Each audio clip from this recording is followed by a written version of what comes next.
All right. So, all right. Let me cool it off so we can do the intro. All right. All right. Here we go. 3, 2, 1. Okay. Good evening. Fuck. Hold on. I'm still laughing. Okay. Hold on. From what? The pendulum balls? The strike. Hold on. Okay. Here we go. I'm a professional. Here we go. Sure we are. Yeah. 3, 2, 1. So are hookers. Stop it. Oh my God. We can't get this podcast started until I roll the intro. Okay. Go ahead. All right. I dare you. Okay, here we go. 3, 2, 1. I'm still laughing about the hooker comment. I can't just. All right, okay. I hope you taped all these. On this episode of the John 1911 podcast, Liz Cheney loses it. Looks like the Massey's winning. The Ferris wheels are rocking. And oh my God, the dog has monkeypox. Okay, good evening, everybody. This is Danny and Marky, and this is episode 268 of the John 1911 podcast. It is currently 9 minutes after 9 p.m. Eastern Standard Time on August 17th, 2022. And you know when I timestamp stuff, it's because I'm worried things could change by the time I hit stop on the podcast. So this is a twofold episode. I know we just did a podcast a few days ago, but I've been very busy dealing with tractor sales, and Danny wanted to test out his new microphone that came in. So we're doing a quick one tonight and going to cover some politics that have developed and just catch up. So how you doing? Oh, I'm very good. I'm happy to try these CKOs. Yeah, CKO for the listener at home is known as a cheap Chinese knockoffs. Yeah, so yeah. His microphone. So hopefully we can put an end to the drinking game known as Danny Watch Your Microphone. So yeah, how about it? How about that? Think I actually got that tattooed on my ass. So I was so used to getting it, So now I feel good. That's good. So, well, it's been. I mean, I have a confession to the listeners at home. If you watch our content, I've been very slow the past 5 or 6 days getting our normal flow of content up because we've been dealing. I was traveling quite a bit. No one really could tell too much. And then I've come back into town and I've been running around a 3-state area trying to deal with buying a tractor. And that's been taking a lot of time because apparently I'm going to have to write it, basically pay cash. So, but Danny wanted to talk about your friend and mine, Liz Cheney, getting whacked. Yeah. Well, poor Lizery. That's half Hillary, half Liz. Yeah. She's an enigma of amongst herself. She is so narcissistic. I mean, she just doesn't get it that she was run out on a rail. Now she's comparing herself to Abraham Lincoln. She wants to run for president. I mean, there's delusions of grandeur, and then there's just being an outright, not acceptance of what's in front of your face. I don't get her whatsoever. People spoke. They did speak, but you got to understand a few things. And so this is not just the thinking she's going to run for president. So this is, let me tell you how, well, you know this, the listener at home, how the mainstream Republican Party, old guard Republican Party works. They, in many ways, think that they decide who's going to be president. And that's always pretty much been the case until Donald Trump popped up on the scene, because they had decided they were going to end Newt Gingrich. They were like, oh, Newt Gingrich is not going to get the nomination. They did everything they could to run him out of the race. So, and they had decided that Mitt Romney was going to get it. He's going to be the nominee twice. So if you watch Fox News over the past month, and I haven't seen too much Fox, I don't really watch a lot of television, but I had noticed that they keep bringing up Mike Pence as a possible contender for 2024, and then they also they'll have guests on who are former administration officials, and if you look in their backgrounds, a lot of them have worked for Mike Pence or have associations with Mike Pence. It's because Fox News is driving the narrative that Mike Pence has a decent chance of getting a nomination. But when you go to the straw polls at CPAC, what do you get, 1%? I mean, yeah, if that. I mean, he's got. I mean, this is not happening. I mean, This is not an exaggeration. What I'm about to say is not an exaggeration. It may not be 100% true mathematically, but it's not that far off. I have as good of a chance of being president of the United States as Mike Pence. Well, and you also have to take into consideration the footprint that Trump still has within the Republicans. 10 of the congressmen or congresspeople that voted to impeach Trump-backed candidates won 8 of the seats over the incumbents, or by either driving them out of the race or outright, vying for the seat itself. So his input is still extremely, extremely important. Also, if you remember, 6 months ago, somebody told you that Cheney's done, and you argued with him. Well, it has come to fruition, so I'll just leave it at that. Danny is referring to the fact that 6 months ago, or whatever it was, maybe a year ago, or been almost a year. Who knows? I'm gloating. That Cheney was, she's done. They're going to run her out, and I'm like, she's a member of leadership. She's got the inside track. She's got the backing of the party. She's got the backing of the donors.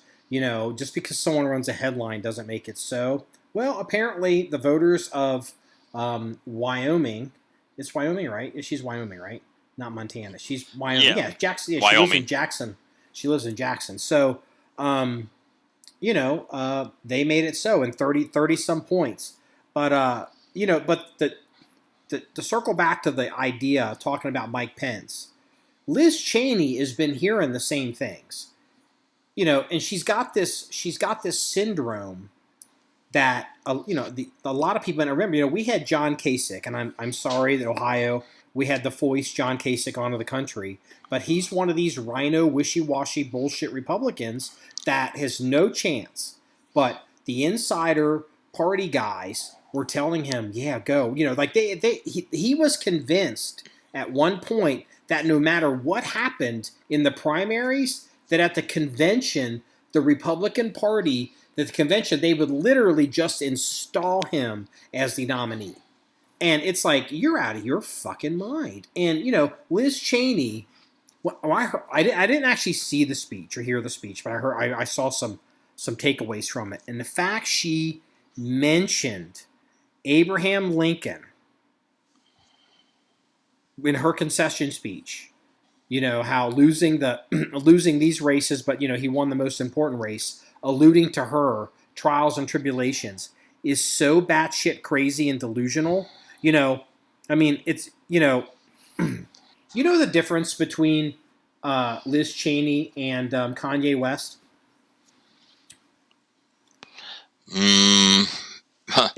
No, they're both narcissists. Well, okay, yes, but here's the thing. There's a famous meme of Kanye West. I don't know if it was at the VMAs or the whatever the music awards is, not the Oscars. What's the music?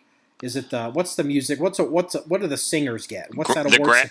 The Grammys. Yes, the Grammys. And so, he was real hot and there was a lot of drama, and he's like, I'm going to win. All this stuff was building up for weeks and months. And so, he's got this, at the time, he's got this reputation for being a little bit crazy. And they were announcing who it's going to be. He won the award, and he walked up to the microphone and he said, y'all were wondering what I was going to do if I didn't win. And he paused for a minute, and he looked at the camera, and he said, well, I guess we'll never know. And he walked off the stage, and it's like Liz Cheney wants that moment, but she hasn't actually won anything.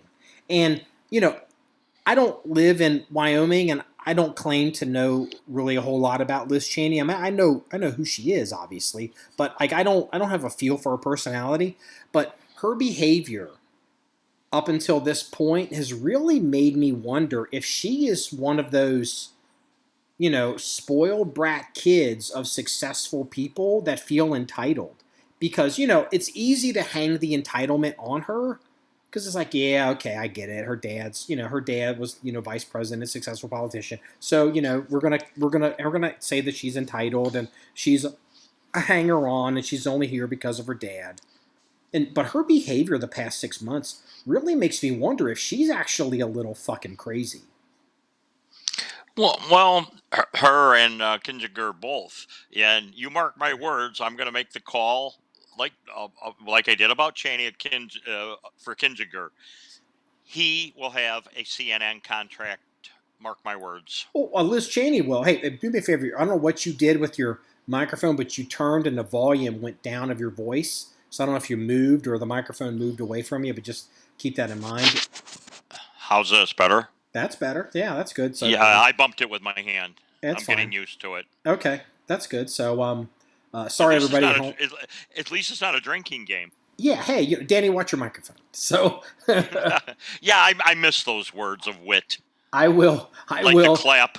I might even edit out that noise. So, speaking of the clap, have you heard that 2 gay dudes gave a dog monkeypox? Yes, unfortunately, you sent me that, which wasn't that bad. No, you sent me that. I sent you the picture of the gay porn star that had monkeypox. No, you sent me the one at the nose when I was trying to eat, and you said, I hope you enjoy your dinner. I thought to myself, you MFer. It's like, and yes, I had just sat down to dinner. MFer meaning Massey-Ferguson? Oh, that's right. With all 4 wheels. So your volume just went up again. So just as an FYI, so I don't know what you did, but I haven't really moved it too much. Okay. I don't know. That's good. We'll figure it out. We'll figure it out. Yeah. So like this monkeypox thing's going around, and it's. I haven't really paid too much attention to it because I'm not a gay guy going to the fucking bathhouses. But, they keep talking about, I guess, how easily transmittable this is. And I'm like, they gave it to the dog. And I believe that they didn't fuck the dog. But it's like, holy shit. Like, this is like the photographs that I'd sent Danny, this guy who has monkeypox. This guy's probably scarred for life. This is awful. This looks like something straight out of like 13th century Europe. It's crazy looking. Well, what I was thinking of when you sent me that picture, I was wondering where the hell was his nose at to get that? Yeah. I said there were 2 guys. There was one guy. Oh, okay. So there was the one guy who was the porn star, and he literally looked like something like he looked like an extra in a medieval movie, like a guy out on, give me a coin because I'm starving. I said, like, he just looked like it's so crazy, the monkeypox. You think it's fake. Like, you're like, this can't be real. And then the other one was, I sent you a picture of they redacted the person's name in the article it was out of Europe. And, well, the newspaper was in Europe. I don't know where the guy was. It could have been in the U.S. But he came down with monkeypox. And then he got he got a pox on his nose, and then the pox on his nose started to turn a little dark, like even darker and worse than the regular monkeypox. And then it started to basically, a necrosis, necrosis. It started to die, and then it spread, and his entire nose his nose was rotting off his face, and that's the picture I sent Danny, and. He initially went to the doctor and they were like, this is like red and all this, even compared to the other shit. They're like, oh, it's probably just sunburn. You're fine. Well, his nose is rotting off his face. And then they did a blood test on the guy, and the guy tested positive for HIV and syphilis. And not only his HIV, he tested positive for HIV, his white blood cell count was so low that basically they said, well, technically you have AIDS. And his syphilis was so severe, they said it wasn't like you just caught syphilis. I don't remember how long it takes, but syphilis eventually can just affect all your organs. He was in a stage when it was infecting all of his organs. So this dude is running around with syphilis and HIV, has no idea he has this. Lord knows what the fuck he's doing, and now he caught the monkeypox and his nose has rotted off his face because his immune system is so compromised. It is crazy. Yep. And you got him. You got the poor dog. The poor dog didn't do anything. God knows how he got it. But it's crazy. It's crazy. But if you've read any of the articles, what is it? 98% of those that are infected with the monkeypox are from the gay community. Yeah, but you're not allowed to say that. But I won't say it then. But it's what I read. I didn't. I know. It's one of those things where it's like, I don't think that. I don't think they were. I think the dog was just sleeping on the bed with the owners, and it's like, man, Probably. It's that contagious. Like, this reminds, for our younger listener, you don't know where I'm going with this, but Danny and I remember this. Like, I remember in the 80s when, AIDS wasn't even called AIDS yet, or they didn't. Yeah, they don't think they'd even officially called it AIDS or HIV. They weren't sure what it even was, and they called it the gay flu. And like it was like people were afraid to shake hands or touch banisters. Like they didn't even know, they weren't even sure how this transmitted. And it's almost like everything that everybody was afraid of when no one really understood what AIDS was back then. Like AIDS was like COVID back then. AIDS was like, people didn't understand it.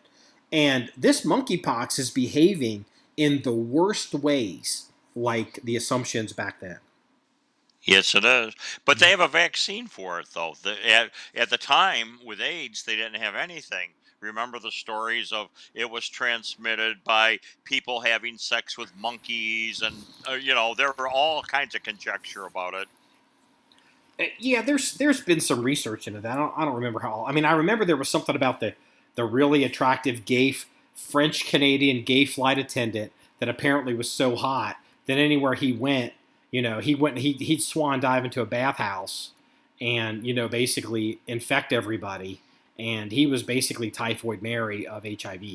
And I believe he caught it. Now, I don't remember if that turned, like, maybe further research has proven that wasn't really true. I don't remember. But I remember that was a story. That was a movie, I think, in the 80s. They had research. Maybe it was in the 90s. I can't remember. But it's like this monkeypox. It's like, holy shit. Like, maybe I'm just getting older, but I'm like, don't fucking shake my hand. I don't want that shit. And, I'm just like, my God. Yeah, it's sad. It looks worse than smallpox. Yep. Oh, getting back to the Cheney thing real quick. Do you know who the biggest loser was of her re-election bid? Let me think. The biggest loser of Minnie Cheney re-election, but the biggest loser. It's not going to be Kinzinger. Biggest loser. Actually, there's co-MVPs on this one. Co-MVPs. Okay, hit me with it. I can't figure it out. The Democrats and the mainstream media. They are mourning her loss more than they hate Trump. Are they really? Yes, it's ridiculous. They're actually eulogizing her. I think she's one step short of sainthood in their eyes. So this is another one of those phenomenon where a Republican gets the strange new respect. Liz Cheney, they would never have liked her because of her father and her politics, and she was in leadership. Now they love her. Oh, my God. The way that they are mourning, and on all the syndicated morning news shows, I watch most of them because it's my job. But I was out. I was going to go out looking for tractors, but I got tired of beating that dead horse. You were too busy test driving Lamborghinis. Now we're not going to go there. No, I You've I already can't. mentioned the Lamborghini on the podcast, by the way, but that's fine. Go ahead. I can't even fit in that thing. Well, I can't. one Or of if I did get in, they'd have to have a chain fall and a pulley to get my ass out. one of It's like, one of Danny's sons has acquired a Lamborghini. I'm not going to say which kind it is, but it's not his first Lamborghini. I guess he's kind of a Lamborghini guy now. I guess you can say that at this point. And I saw some pictures of it, and holy cow, good for him. America's a great country. I think it's fantastic. I love it. you And like, yeah, you like that color. I think it's pretty offbeat I myself. do like the color. And you know what? The thing is, like if there's the thing, blonde, brunette, or, baseball, football, like, what do you like? Chevy, Ford, if Ferrari, Lamborghini. I've always been a Lamborghini guy. Just no two ways about it. I've always been a Lamborghini guy. And, I just, I dig it. I think they're great cars. Yeah, I mean it's nice. Don't get me wrong, but to me, something like that, I don't know if it's more status or if it's more of an investment for future. I think it could be both because you and I both know that car's going to go up in value. And hey, look. One thing you can't hold against Lamborghini is they do have a working man angle because I mean they make tractors. Yeah, you sent me that picture. Yeah, oh that's real. I sent I Oh, I sent know. I sent Danny pictures of Jeremy Clarkson's Lamborghini in England for at Clarkson's farm because Jeremy Clarkson's this big car guy, I can't remember the name of the show. People screaming at the podcast, but like so, Jeremy Clarkson gets a farm, and he's like, "I'm going to be a farmer," and so he's like, "Well, you need a tractor," and he's Jeremy Clarkson. He's like, "Well, shit, I'm gonna go get me a tractor," and shows up with this giant Lamborghini tractor. I mean, this thing must weigh. I mean, I don't know. This is $200,000-$300,000 tractor. This thing is huge. So I was thinking, I'm older, but I was thinking, even at my age, if I tool around and went clubbing in that Lamborghini, I'd be one popular cat. Let me tell you a funny story. So, it wasn't that long ago. I saw a young impression, not too young, but not like 18, but 20s, early 20s, young woman. Of a certain age, of a certain demographic, of a certain look, certain status, in a club kind of thing. And attractive girl. And guy's got a microphone and a camera, and he says, so he's like, how old are you? What do you do? What do you have a job? Are you in college? Whatever. And then he asks her. He goes, what's the oldest guy you would date? And she thinks for a minute, and her answer, because you can tell she really thought about it, and she said,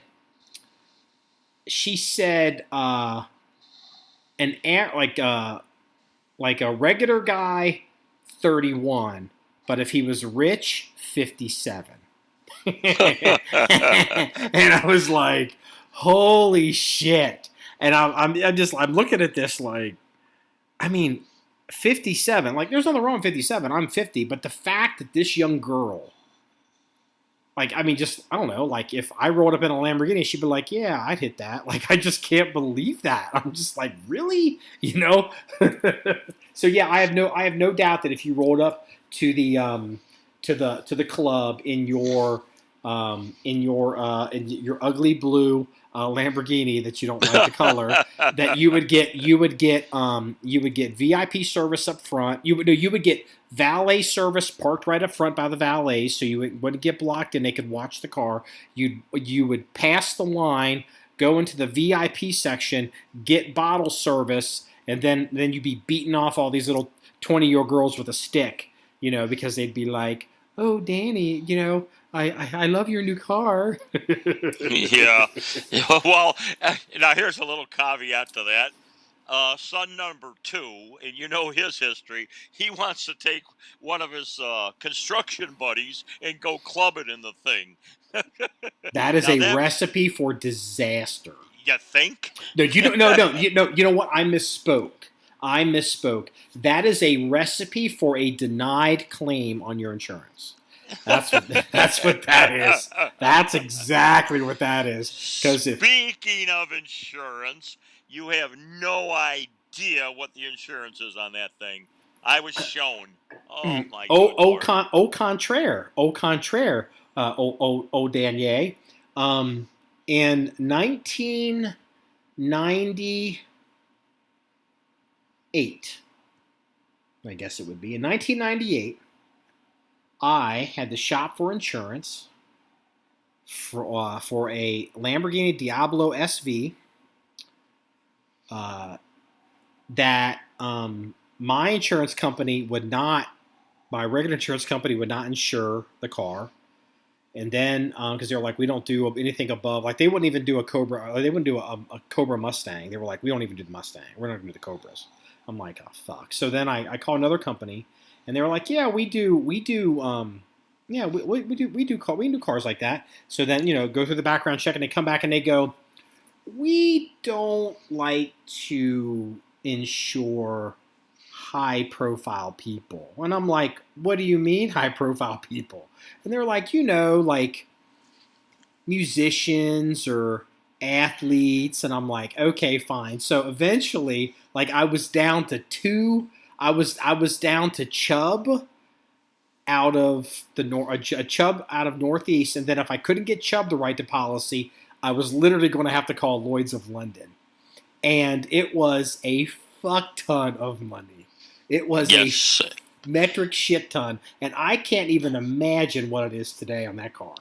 It's beyond that. I'll put it that way. It's beyond that. Is it more? Is it more than? Is it $20,000? That's just for the liability. Oh fuck me! It's really high because mine was like 11,000. Let's just say it's insured for full replacement cost. Okay, well, all right. So, well, I mean, I had full replacement, but the cars it wasn't that big of a deal back then. Like the Lamborghinis now are super special and super rare and super high dollar, and it's a whole different market. So. Yeah, it is. Well, always remember, you could have bought 20 F-250s for what that one car cost, and then I'm in the and that's when it started. That's when This is Danny's talking about one son arguing with the other son about the car. So, and I hate that stuff. I hate that.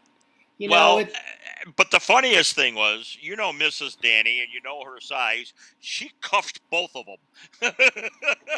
Hey, Mama don't put up with those shit. I know Mrs. Danny. No, she didn't. She cuffed them both. And not another word was said, and we enjoyed dinner. Yeah, that's good. So, but it's like, as an abject lesson to the listener at home, I've always felt this way. And I've known people that have behaved with this character flaw. I feel like an inability to be happy for another person, which really is just another way of being envious, but you try to masquerade it as something else. Like I used to know a guy, and without being too harsh about it, basically we just kind of had to just stop being friends because he was so negative. But like.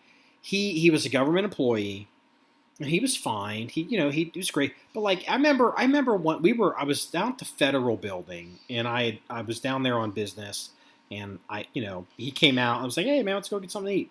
And like a Cadillac Escalade rode by, and this was a time when the Escalade was a nice SUV, which may seem weird to the people now. And this car runs by, and it's an expensive car, and I just remember. He's like, oh yeah, like his phrase he called people that drove it bobos or something. I couldn't remember, but there was like, yuppies and uppies and bobos. He had this whole big thing, but he was criticizing the people driving the car. He was criticizing the money being spent on the car, and he was criticizing the quality of the car, and just by driving by, and I'm just thinking, Jesus, dude, what the fuck is wrong with you? Like, just let it, just what do you care? I mean, and I always thought that's a real character weakness. If you really have to hate on other people, it's like, ugh, that's not good.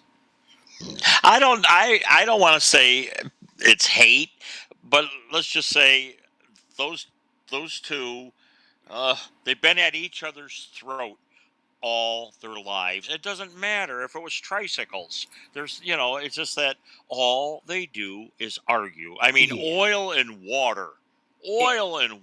It's that sibling stuff. So yeah, it is. Yeah. Well, So speaking about cars, how about the Hellcat not going to be produced anymore? Well, I saw. Let me find it. So I guess they're not going to make the Hellcat, but then, hold on, let me find it. There was an article that came out where a bunch of people were pissed off.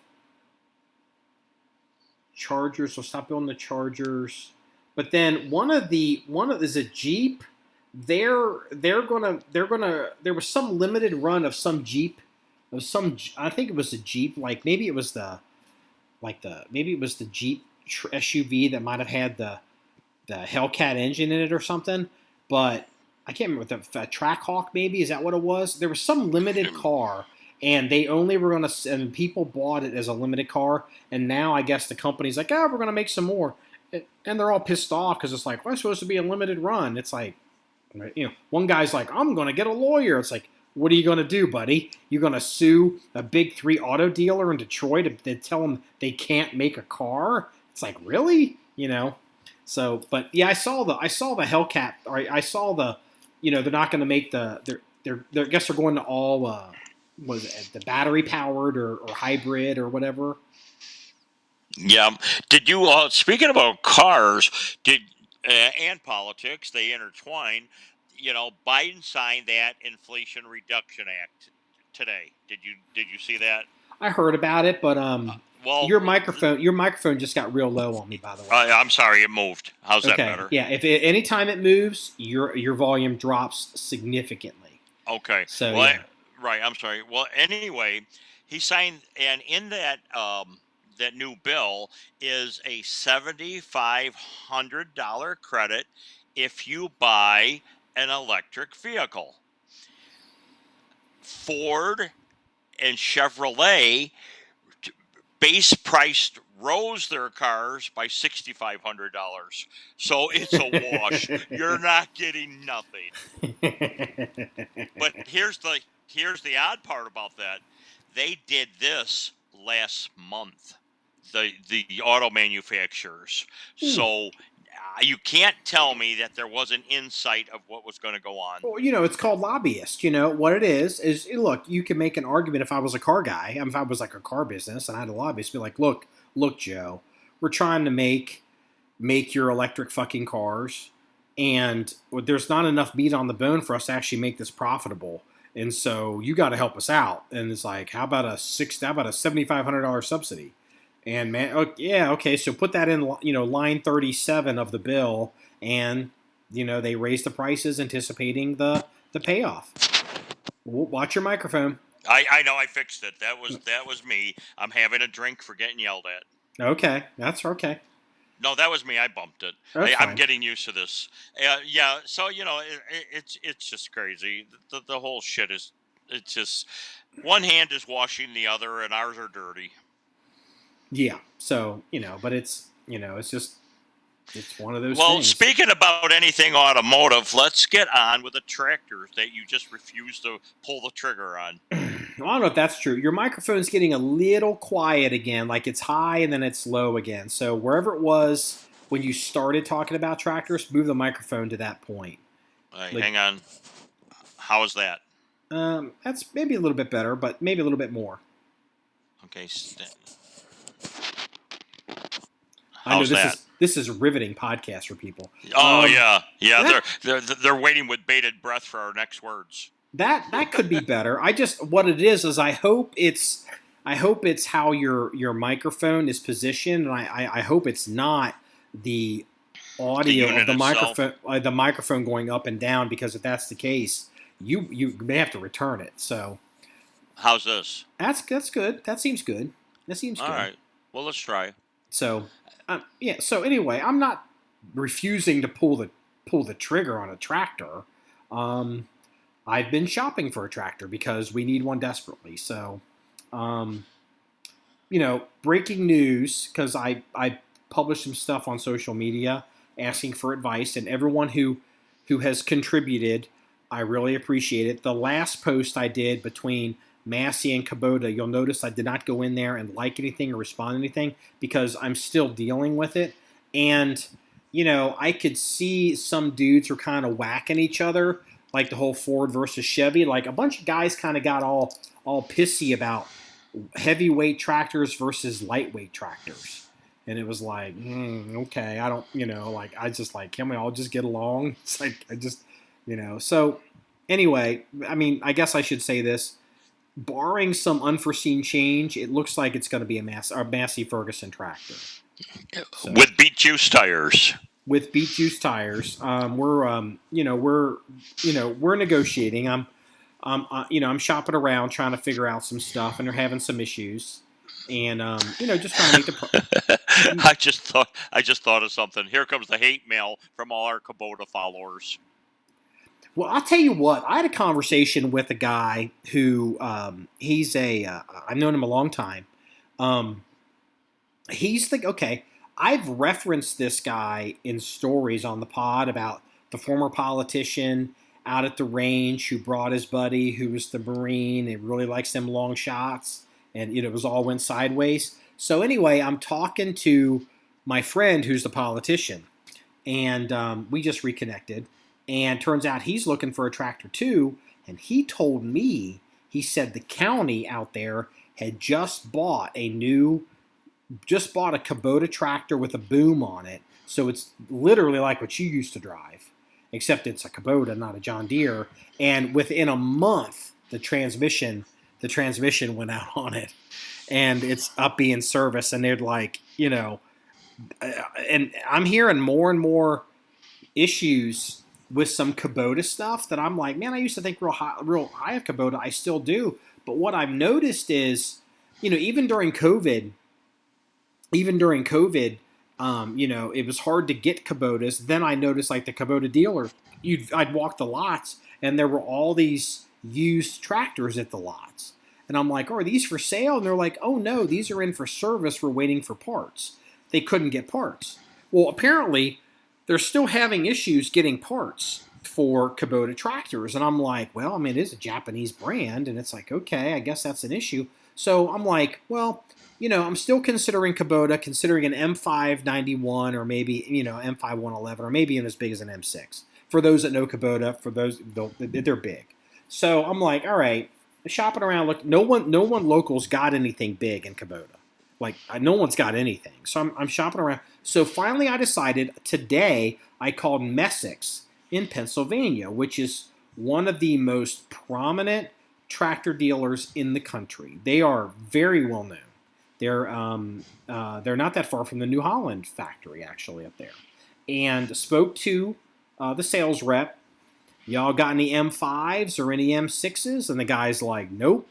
I got nothing. He says, I probably won't get anything for a year, and you're not going to find one. And he said, by the way, we have 1,200 tractors on order that we're still waiting for. And I'm thinking, holy shit. Because, I like Kubota, but it's like, look, I'm going to break this tractor. Because, I've never run a tractor. And it's like, I'm going to screw shit up and I'm going to break something or I'm going to need something done. And, I'm not going to get behind 1,200 tractors. You know what I mean? Like, I don't want to get in this Kubota line. And where Massey-Ferguson, they're made worldwide, they're sold worldwide, but there are enough dealers, and they get Duluth, Georgia is, I think, where they're based, and, parts and, and it's like, well, I think I can get parts for them. So, and they're heavier, which is a bonus. I don't know. That's what I'm thinking today. I might change my mind tomorrow. You might change your mind in 5 minutes. Yeah. Well, I'm looking at a Kubota M. Well, here was the other thing. So, guys were also arguing about the DEF DPF stuff. Did you have, Danny, when you were doing road work, did your tractors have DEF and DPF stuff? Yeah, the guy's brain that was running it. That was okay. It. Yeah. So it's like it basically was like, especially when you're doing like really steep inclines on cloverleaf exits and stuff like that, you learned how to speed up to the top and slide mow on the way down. It's just they had nothing like that. It was all trial and error and experience. There was no computers. There was no emissions other than basic catalytic and catalytic converters and all that. So here's the thing. So like all the Kubota this is across any brand. Like if you look at and this even popped up in the thread on the Facebook page for John 1911. Some guys are like, fuck all these new tractors and all this DPF stuff because it's nothing but trouble and it's high maintenance. And you see that across the board. People complain that you even see Massey-Ferguson guys that are like, yeah, I got this code. What does this code mean on my 4710, which is a 100 horsepower tractor? Watch your microphone. And and I'm like, and it's like, well, they look up the code and they're like, oh, it's low quality DPF fluid and or DEF fluid. I'm sorry, DEF fluid. So just drain your DEF fluid and put new DEF fluid in. It's like, okay, that's cool. Yeah. But here's the thing. The tractor that I'm looking at from Massey-Ferguson is called a 4707. Watch your microphone. I moved it. Okay. Go ahead. Well, when you move your microphone, everybody can hear it. So, all right. The 4707 tractor from Massey-Ferguson is a 75 horsepower tractor, but basically it's a large engine tractor. It's the same engine that's in the 100 horsepower and maybe something else. So like the next one or two tractors up, but they've detuned it for less horsepower, right? Well, apparently it burns so clean, it doesn't have DEF or DPF fluid on. I think it's just got a basic catalytic converter on it, is my understanding. It doesn't do regen, and it doesn't take DEF fluid. And so it's like, it's a brand new tractor, 75 horse, you don't have any of those emission issues. And whereas that tractor from Kubota, there's no way around it. You hit 33 horsepower on a Kubota, you'd have to do regen. It's not the same thing, but it's interesting. Well, I'm sure some of our listeners will know, before we got our John Deeres, I ran, you might even know what this is, the Ford 3-cylinder gas with the 2 gearboxes. Do you know what that is? Ford. Put the microphone closer to your mouth. Ford.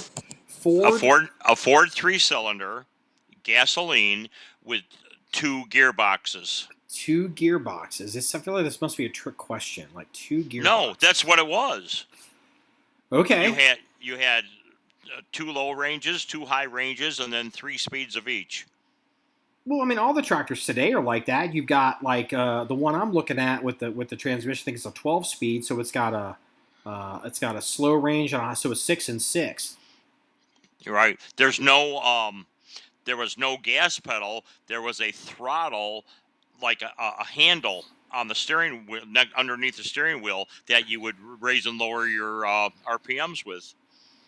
Yeah, I mean they don't have it. It's you. Yeah, I mean you've still got that on these tractors. You still got to you've got to control your RPMs. To get it to move, and whether you put it in driver. But yeah, these tractors. I have a sneaky suspicion that when you come to the John 1911 range to drive the new tractor, it's going to be like a biplane guy from World War I getting in a 747. I suspect you're going to be like, what the hell is this thing? I'm not that far removed. Come on. Oh, my God. My tractor had a throttle on it. It's like they all do. They still do. Well, I had a roll bar and an open cab. You have air conditioning with air ride seats. Yeah, that's going to be a little different. What? Your microphone's just went way down. So It did. Yeah. I Now wonder a little why. bit. I don't know why it's doing that. Hang Mm. on. We'll get the true. This is headset and microphone number 1. Number 2 will be delivered tomorrow. Oh, you have another one coming? Oh yeah. I mean, I figure if if this one doesn't work well, I don't know if we're just training it on this one or whatever, but I think it still works better than the one that laid on my chest and you heard my heartbeat and breathing. Well, I'll tell you what. On this microphone, take the mic and put it as close to your face as you can, and then we'll see if we can get the volume to stay up, and then we'll figure out if we can hear you breathing and huffing and puffing later. Okay, how's this? Any better? That sounds a lot better. Because your volume, okay. your volume is consistent and staying with where I'm at. So. All right, that sounds good. I'm sure the listener at home agrees, right, guys? So. Yeah, boo! Fuck Danny. Well, I'll tell you what. Hold on. Back the microphone like a few millimeters, just like 3 millimeters up. All right, hang on. Let me undo my pants. I'll get the 3 millimeters. Okay. Jesus. You started this shit when it didn't take me 6 intros to start the podcast. I had the giggles. I'm sorry. All right, I moved it 3 mil. I moved it 4 millimeters. I was looking at a Playboy. There you go. So, hey, you know what? It's 10 o'clock at night. I'm drinking your sparkling water. You know what? Things could happen. Like, yeah. Well, my intention is to get you to have that sparkling water laugh through your nose. Yeah, then I'll be happy. Yeah, then the computer will short out, and then you'll hear a big electric sound, and everybody will burst their eardrums. So yeah. This is all right. I did move the mic. Is this any better? It seems to be. I don't know if it's going up or down or not, but we'll stick with it. So anyway, in summation on the tractor issue, I'm probably going to get a Massey-Ferguson. And I'm probably going to end up just writing a check for it instead of financing it because... Well, you have that added cost of the deck, and if you decide to go with the shark on the side too. Yeah, that's the thing. I need a brush cutter, and I need a real one, and then I need the Lane Shark makes a product, and then there's another company called... I didn't tell you this. There's another company called Titan, and they make implements, but Titan basically makes a product as well that's like the Lane Shark. I think they may have copied it. However, I've had 2 Massey dealers tell me the Lane Shark uses the hydraulics off the tractor, and they put a pump that matches the hydraulic flow of your tractor on their deck. We're talking about for it wasn't clear to the listener, we're talking about a bush hog that hangs off your front end loader so you can cut vertical and sideways and angles and all this other kind of stuff. Well, the Lane Shark uses the hydraulics from the tractor. And then the Titan people, they basically are like, you got to use a pump on the back, like what you're used to using on the road. Right. And I've had 2 Massey dealers tell me, I don't know what Lane Shark is trying to tell you, but we don't like this. And it's like, okay, so I may end up having, which means now, if I'm going to run a cutter on the front, I got to have this thing attached on a 3-point hitch to connected to a PTO on the back, which is a pain in the ass, which means I got to disconnect the bush hog all the time. Right, and you don't want that. Well, yeah. And if you remember, wasn't it yesterday somebody told you to check on that and the flow of the hydraulic oil and all the other pump? Who would that have been? That was you, but also it was the president of Lane Shark, and it was because the president of Lane Shark was like, "What's the flow on the tractor?" And I'm like, "Well, it's a 4707 Massey, 75 horse." And he's like, "What's the loader on it?" And he's like, "Oh, I think that's I think he said 15 gallons." I mean, when you think about the gallons versus, like a tool cat, like it's nothing. But right. We'll see. So, but the thing is too. Look, I'm gonna have to write it. If I'm gonna pay $80,000 for all this shit, I'm not gonna do anything to it that Massey-Ferguson's going to be like, you fucked this tractor up, or like that's why I keep saying the one-stop shopping turnkey makes it so much easier. And if you have a dealer that could do all the implementation of what you want on the implements, why not just go to one place instead of, I think with that Lane Shark or Land Shark, whatever you call it, the way they're talking to me, it's like putting a Chevy carburetor on a Rambler. I would just go with everything that fits.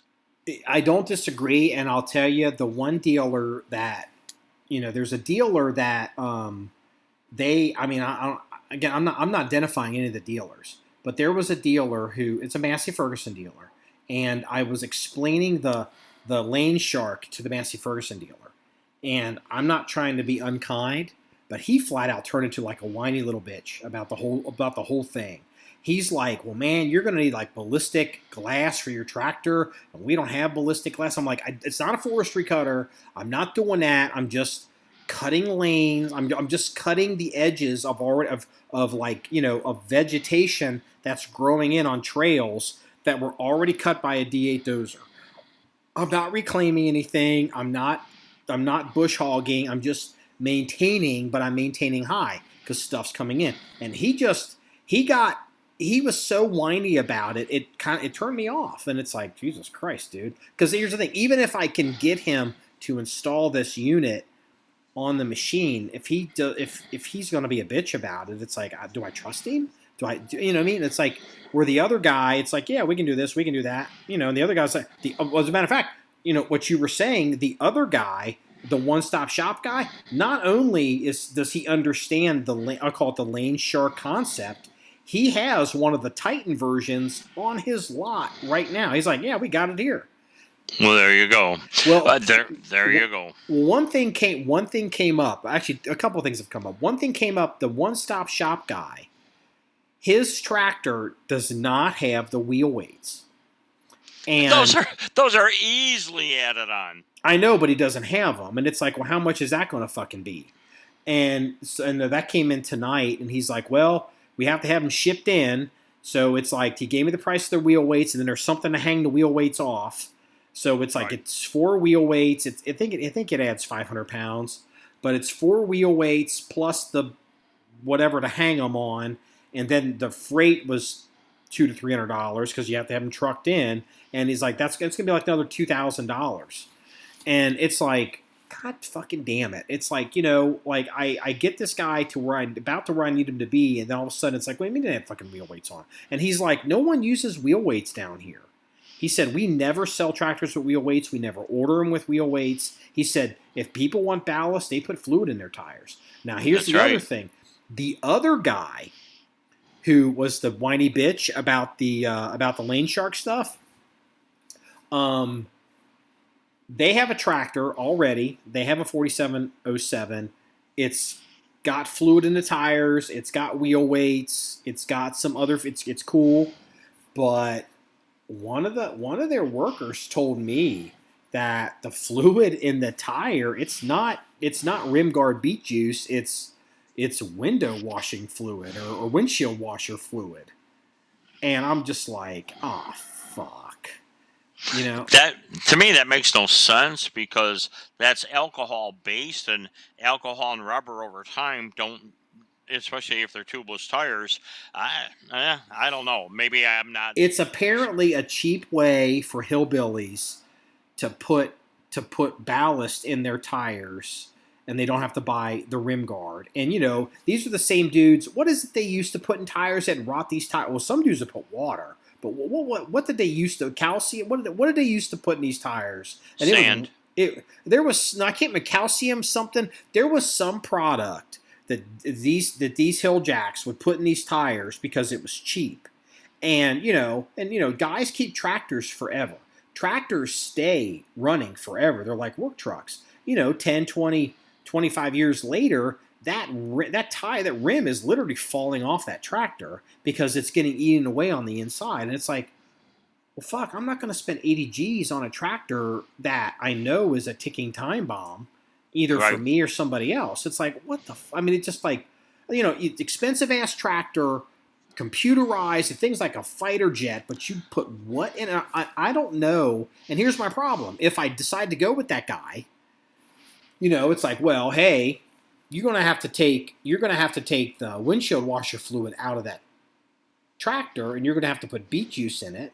And then, how do I know to trust them that they actually did it? That's like these car dealers charging nitrogen air for your tires. Yeah, that's true. Or what if it was a slang term and, it was just the guy's like, we put the windshield washer fluid in it and it's really beet juice. But then if they tell me, oh, he misspoke, it was rim guard. It's just that's how Jimmy talks, because we all call it windshield washer fluid because that's what we grew up doing. Well, I guess I have to check it. Like, what are you going to do, a taste test? Yeah, it's like, it kind of puts that whole, like, well, the guy's whining about the lane shark shit. And it's like, now it's like, ooh, we'll see. I don't know. I'll get it. I'll have this done in a couple days. Well, here's the thing. The reason why this is such a big topic is this thing has to happen now. Like, this isn't going to happen in 30 days. This is going to happen in 3 days. It has to. Those trails are getting overgrown. Yeah. Well, we have a police unit that's coming out in September, and the joke was, that's right. You told me about that. It's like, well, are they going to be shooting? Are they going to be shooting at the John 911 range, or are they going to be shooting in the jungle lanes? It's like, well, I guess we're going to. I guess I don't know. We're going to find out. So, right. And also, like the guy with the wheel weights, and again, he's far away, and it's like, okay, well, how long do I have to wait for the wheel weights? Because if they have to be shipped in, is it like 2 weeks? Like, I want this thing on property next week.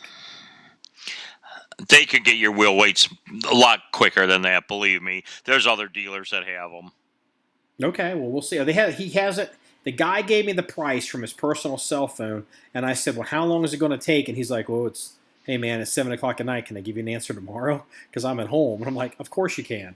But, it's like, I'm trying to run a business here, like just like you. And I don't want to be, I'm getting tired of talking about these damn tractors. Well, you need to quit pussyfooting around and pull the plug on something. Look, motherfucker! I'm literally spending my machine gun money on a tractor. So yeah, there's still more. Okay, all right. Woe is me. Mm-hmm, but anyway, yeah. But you want to know something?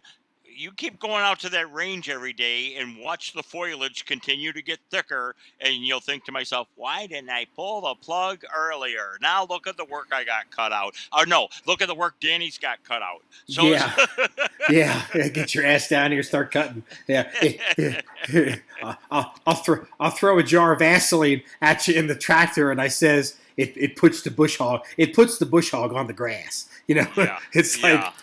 Well, I'll tell you something. I do have a moment of confession. So that pull behind DR thing, which a guy came in because I was talking about the tractors, and I should have recognized that he was trying to be funny, but I didn't. He's like, talking about like, hey, which tractor, everybody? Like all my tractor guys. And he comes in with a link to the DR pull behind bush hog. He goes, I hear these are pretty good. And I was like, I didn't get the joke. Part of me was like, oh shit, should I tell him? And a joke's on me. So, but this DR bush hog, I was out there yesterday, and I did something I've never done before. You burned it in a funeral pyre. No, I've actually already promised to give it away to a guy. But I left it out. I didn't put it back I didn't lock it up. Because it's a pain in the ass to lock up. Who's going to steal it? Well, I was like, but the thing is, part of me's like, well, you know what? If somebody stole it, would it be the worst thing that ever happened? It's like I don't have to, But look, there's a lot of value there. And there's a person who, I've offered it to a couple people preliminarily in the past. And actually, what it is the people that have been working on it and maintaining it, they didn't sell it to us, but they're a small tractor place, and they're a small family-run business. And, they're just really servicing equipment that they sold 30 years ago. Like, they're not selling anything new anymore, but they're hurting for money and business, and like once this, they're all in their 60s, and once this late 60s, and once this generation of this family decides that they're going to retire, this business will close. So I called them yesterday, and I, explained the situation. I was like, hey, I'm finally giving up the ghost on this, but there's a lot of money here, and I was like, one of you guys would be interested. And he's like, oh, with the economy right now, we can't buy anything. And I said, no. Would you just want to have it? You could either strip it for parts and sell it, or you could fix it up and sell it, put it on your showroom floor, because it's got tons of upgrades, and somebody could use it. And I'm like, I'm just give it to you. And they were like, oh, we would love to have it. I'm like, yeah, we'll bring it by next week. So, I feel like I'm doing some. It's not getting thrown away, and it'll go someplace where it's appreciated.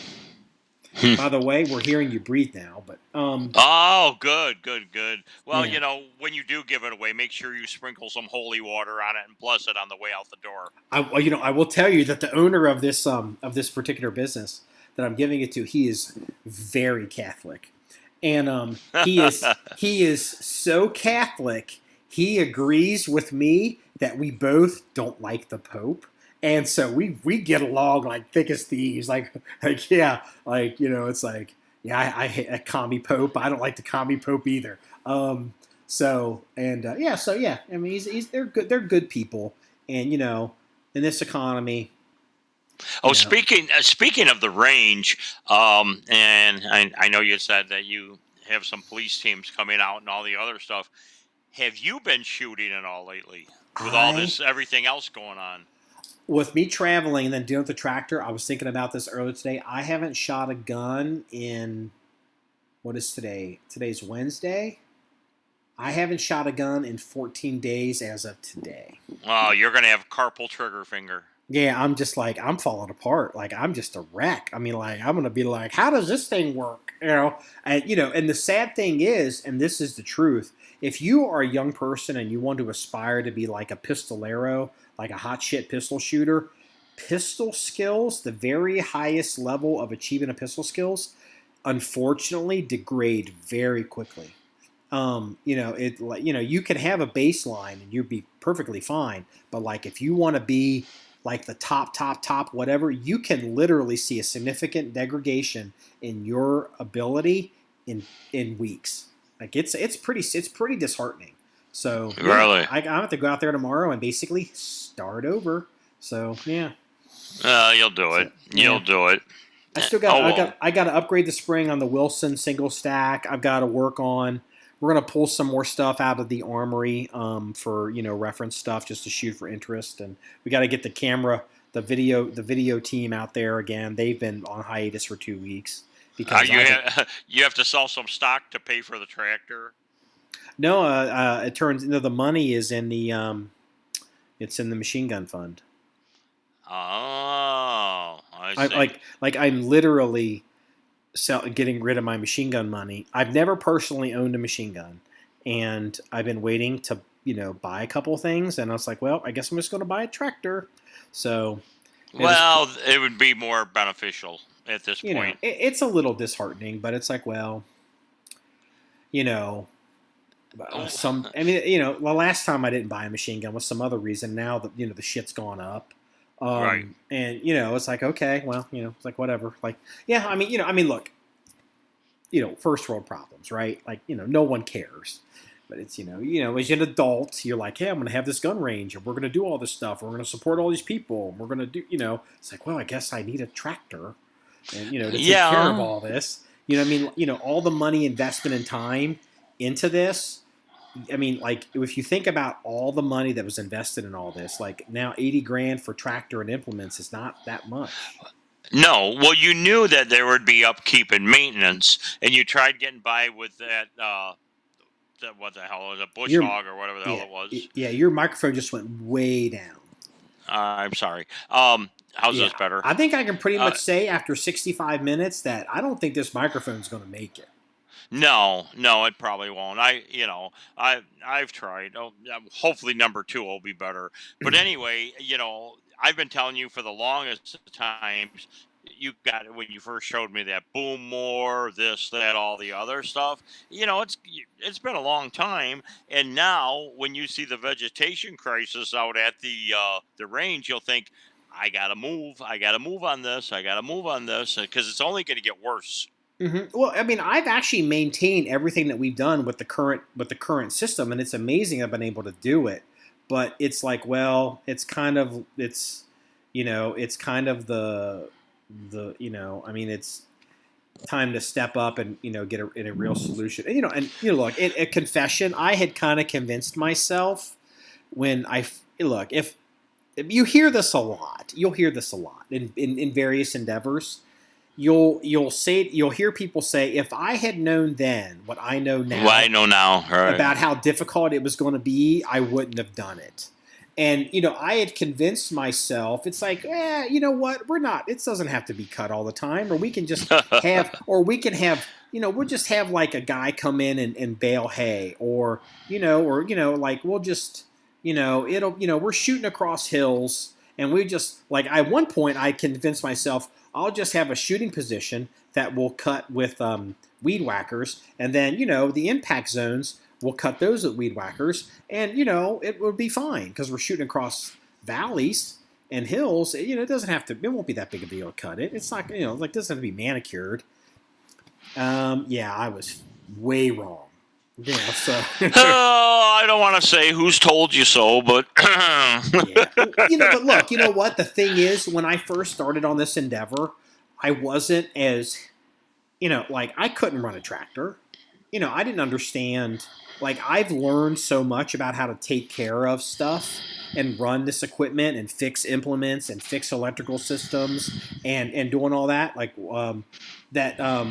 you're breathing in your microphone now, but like I'm comfortable with a big tractor now.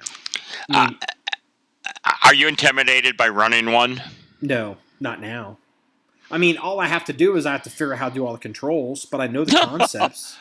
I mean, look, I know that I don't know enough to run one, but I know enough to know not to get in trouble.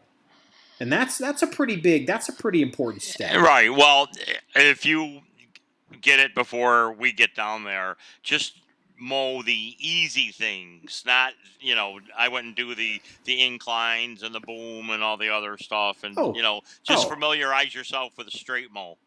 Dude, I mean, that's called surviving with what I've had, because I've had the current machine running, and it's like, okay, look, I just got to get the shooting positions mowed, and then I want to mow the 500-yard, 600-yard impact zone. And it's like, I'm just going to mow that and the tops and the grass, and then I'll mow the parking area, because if I break this fucking thing, then, that all goes to shit, and I got people coming in 3 days. And, right. So that'll be the same rule that applies with the tractor. I mean, I'm going to basically I'm literally going to be in the front field just running it and figuring out, PTOs and speeds and heights and, and like just trying to make sure I don't, I don't know, like drag an implement halfway to China or something. Like I'll be up there just learning how to drive the thing and reading the manual and watching videos. And probably there's some people come by and help, and I mean, look, I got news for you. Let me tell you how this is going to happen. So I've already got the tenant farmer that we used to take hay off the property. I've already spoken to him, and I was like, hey, Toolcat or Massey. He's like, look, if it were me, I love the Massey. He's like, for you, I can see how Toolcat would be more appealing. Yeah. But he says, I think a Massey's got, for me, a Massey. Well, he doesn't know that I've decided on the Massey. The second I tell him we're getting the Massey-Ferguson, his ass will be over here. He drives a, he has a, his tractor's not that big. He's a farmer. He's cattle, and he does feed his cattle. He's a cow. He calls himself a cowboy, and so he does hay and everything. His John Deere that he pulls around is 130 horsepower, and that's quote not a big tractor. You know what I mean? No, it's not. Yeah, I mean, but he loves the, he loves this stuff. But he had told me something that was really interesting, that really made a big difference with the Bobcat, the Toolcat. because the idea was with the toolcat, because it's a skid steer, right? You go to all these tool implement places and you can rent implements. It's like, if I need a whatever, I can just rent a whatever from the skid steer place, right? And stick it on this thing. I don't need to buy, I need a bush hog and I don't know, whatever, but like a post hole, if I want to put some fences up. I don't need to own a post hole digger. I can just rent one, right? Or, what do you call it? A thing the stump grinder, right? Like there's all these implements. Well, he tells me, he goes, look, I'm going to tell you this right now. He said, when you rent stuff from these rental places, he says you would be shocked at the kind of oil that comes out of these hydraulic lines on these things, because they just have used the shit out of it. They do. Yeah, he said when I rent, I can't remember what he said. He rents once in a while. Because imagine, he's got the 130, he's got the 130 horsepower cabbed John Deere tractor. He goes, I don't stick that on my John Deere. He's like, I put that on one of my older tractors. I don't connect that stuff up to my my good tractor. And it's like, well, why would I want to stick that on my good toolcat that's going to get stuck in the mud anyway? At that point, I was like, fuck this. I'm just going to get a fucking tractor. Yep. Well, are we going to keep our pod short like we promised? Yeah, because you've got the yo-yo audio, and we're probably going to get complaints, but we're testing audio, and I apologize. So I'll tell you what. Let's get we'll do the police blotter. Let me find it. So stretch for me. Talk for a minute while I do the police blotter.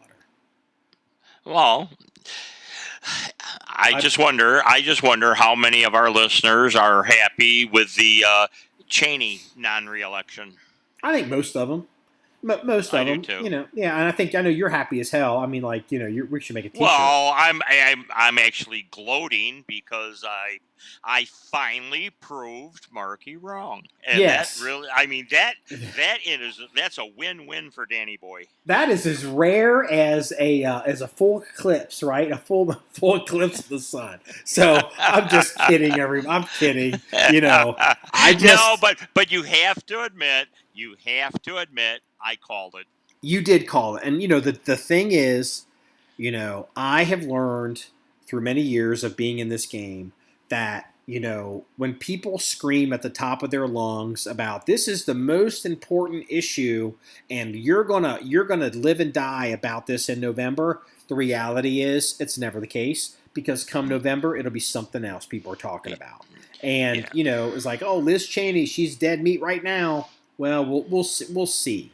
Well, apparently, we'll see was wrong. So, congratulations. So, okay, let's get the police blotter and get out of here. I'm only going to do one since this is a test episode and not a full-blown episode. And this one's out of Sandusky, Ohio. And so I figured this one's good enough for all three that I normally do.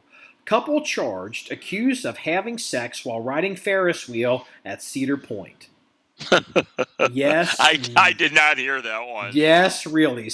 Blotter, Sandusky, Ohio. A couple has been arrested after being accused of having sex while on a Ferris wheel at Ohio's Cedar Point amusement park. According to reporting from WLWT's NBC affiliate WKCY, the couple, a Florida man, it's always got to be a Florida guy, right? And an Ohio woman were charged with public indecency after allegedly having sex while riding on the Ferris wheel on Sunday night at the Sandusky amusement park. Sandusky police reported a group of 4 females, 2 of which were minors, saw the couple engage in sexual intercourse while inside the Ferris wheel cart ahead of them. The witnesses told police they could see the couple's private areas and feel the cart shaking. They also said the couple knew they could be seen but continued while laughing. Now, this is where it's interesting.